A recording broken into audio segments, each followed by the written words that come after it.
नमस्कार बच्चों, आज हम पढ़ेंगे अपनी संख्याओं के बारे में। संख्याओं में सबसे पहले हम पढ़ते हैं प्राकृतिक संख्याओं के बारे में। इसको प्राकृत संख्या भी बोलते हैं।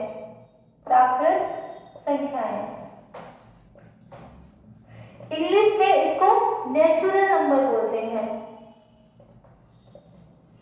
नेचुरल नंबर, और इसको n से भी प्रदर्शित करते हैं। यानी अगर हमें प्राकृतिक संख्याओं को दिखाना है तो n बराबर लिख सकते हैं। प्राकृतिक संख्याएं होती क्या है?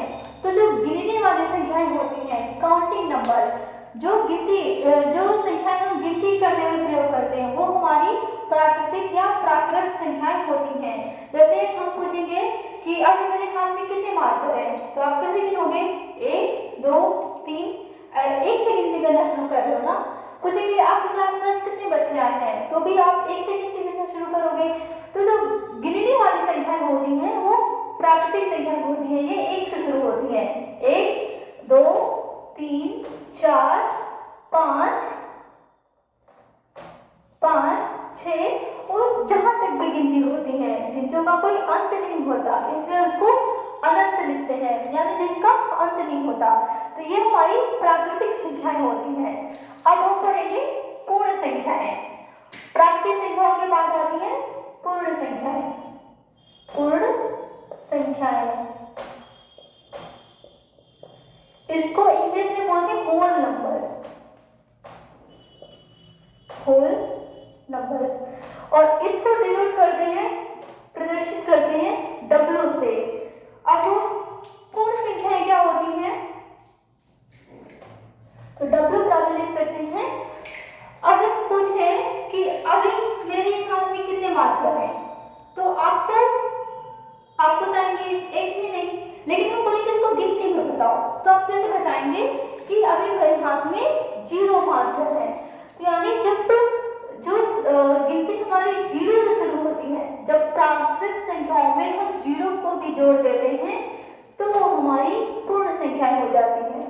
0, फिर 1 2 3 4 5 और अनंत, यानी पूर्ण संख्याएं प्राकृतिक संख्याएं होती हैं, बस उसमें आगे 0 जुड़ जाता है, तो वो संख्या बन जाती है पूर्ण संख्याएं। इसके बाद आते हैं पूर्णांक। पूर्णांक, इसको इंग्लिश में बोलते हैं इंटीजर्स। इंटीजर्स, इसको डिनोट करते हैं Z से। तो क्या हुआ कि अब हमें कुछ ऐसे नंबर्स की जरूरत पड़ी जो जैसे संख्याओं की जरूरत पड़ी जो ऋणात्मक होती है। जैसे कहीं आप देखते हैं कि जो टेम्परेचर होता है, तापमान होता है, वो माइनस में चला जाता है। जैसे अभी लद्दाख में ले लो, वहाँ का टेम्परेचर -20 -25 ऐसे -25 ऐसे डिग्री सेल्सियस होता है।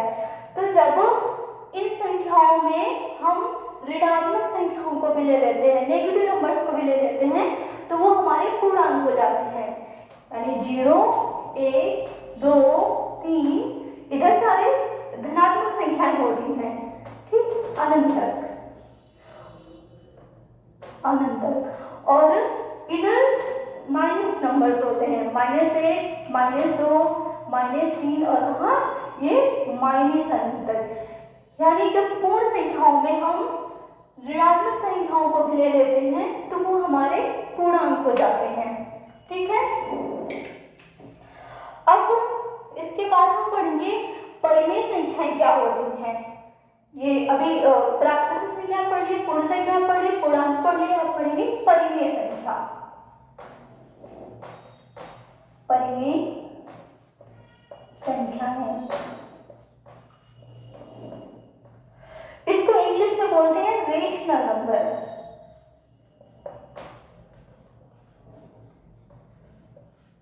और इसको डिनोट करते हैं, प्रदर्शित करते हैं Q से।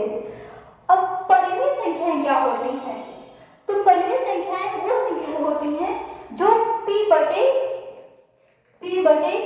Q के रूप में लिखी जा सके, जहां P और Q ये क्या होने चाहिए? ये पूर्णांक होने चाहिए। P और Q क्या होते हैं? पूर्णांक।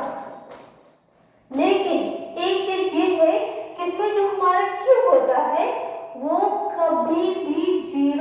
नहीं होना चाहिए, क्योंकि अगर किसी भी संख्या को हम 0 से भाग देते हैं तो अभी तक 0 से भाग देने पर क्या आता है ये हमें पता नहीं चला है।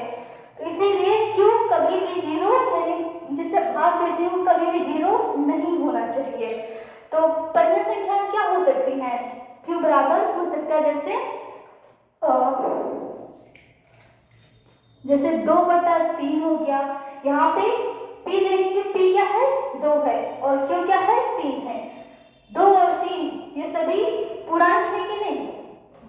2 भी पूर्णांक है, 3 भी पूर्णांक है, लेकिन 3 0 के बराबर नहीं है। और क्या हो सकता है? -4/1,